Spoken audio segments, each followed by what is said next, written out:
अस्सलाम वालेकुम। 12वीं सदी ईस्वी में जब मुसलमान बिखरे हुए थे और मंगोलों की तरफ से जुल्म का अरूज शुरू हुआ तो अल्लाह ने एक फ़रिश्ता इंसान के रूप में पैदा फरमाया जिसका नाम अमीर गाज़ी अर्तुगरुल है, जो रहती दुनिया तक याद रखा जाएगा। अमीर गाज़ी अर्तुगरुल तुर्की ज़ुबान का लफ्ज़ है और दो लफ्ज़ों अर और तुगरुल से मिलकर बना है। अर के मैनी आदमी, सिपाही या हीरो के हैं, जबकि तुगरुल के मैनी उकाब के आते हैं, जो मजबूत शिकारी परिंदे के तौर पर मशहूर है। यूँ अर्तुगरुल के मैनी उकाबी शख्स, उकाबी सिपाही या शिकारी हीरो वगैरह के हुए। आप तुर्क और गौस की शाख काई कबीले के सरदार सुलेमान शाह के बेटे और सल्तनत उस्मानिया के बानी उस्मान अव्वल के वालिद थे। आपकी विलादत 1 जनवरी 1198 में हुई, जबकि आपकी वफ़ात 1281 बताई जाती है। आपका मज़ार अनातोलिया के शहर सोगोत में वाक़या है। अर्तुगरुल गाज़ी एक बहादुर, निडर, बेखौफ, अक्लमंद, दलेर, ईमानदार और बारौब सिपाही थे। वो सारी उम्र सल्जोकी सल्तनत के वफ़ादार रहे।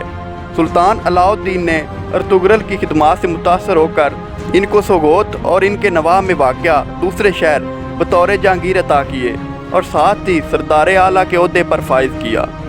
इसके बाद आस पास के तमाम तुर्क बाइल इनके मातहत आ गए। आपकी बीवी का नाम हलीमा खातून था।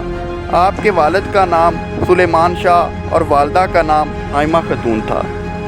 मोतबर तारीखी हवालों से मालूम होता है कि अर्तुगरुल का ताल्लुक़ गज़ तुर्क कबाइल की शाख काई कबीले से था और इनका ख़ानदान सरदार कहलाता था। ये कबीला अकीदतन अहले सुन्नत वल जमात से मुंसलिक और मसलकन हनफी था। तारीख़ की किताबों में अर्तुगरुल की ज़िंदगी के अहवाल और इनकी सरगर्मियों से मुतल्लिक़ पुख्ता मालूमात नहीं मिलती। अलबत्ता इनके बेटे उस्मान अव्वल के ढाले हुए सिक्कों से इनके वजूद की तस्दीक होती है।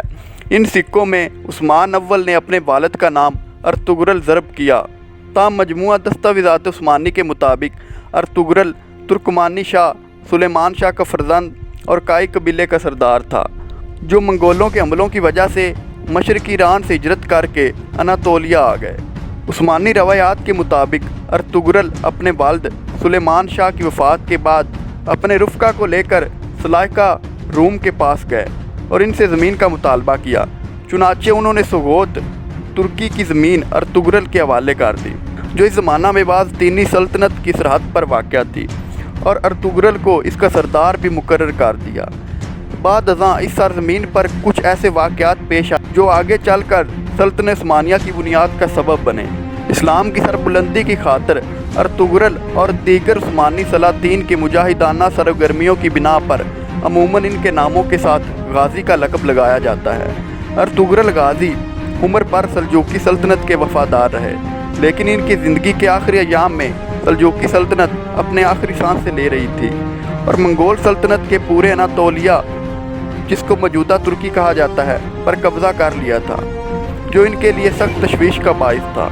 और इनकी आरज़ू थी कि एक अजीम इस्लामी सल्तनत का क़याम अमल में आए। चुनाचे अर्तुगरुल की सबसे छोटे बेटे गाज़ी उस्मान अव्वल ने इनका ये ख्वाब पूरा किया और एक अजीम उल शान सल्तनत उस्मानिया की बुनियाद रखी, जो मुसलमानों की तारीख़ की सबसे बड़ी सल्तनत थी, जो 600 साल कायम रही। मज़ीद इस तरह की इन्फॉर्मेटिव वीडियो के लिए हमारा चैनल ज़रूर सब्सक्राइब करें।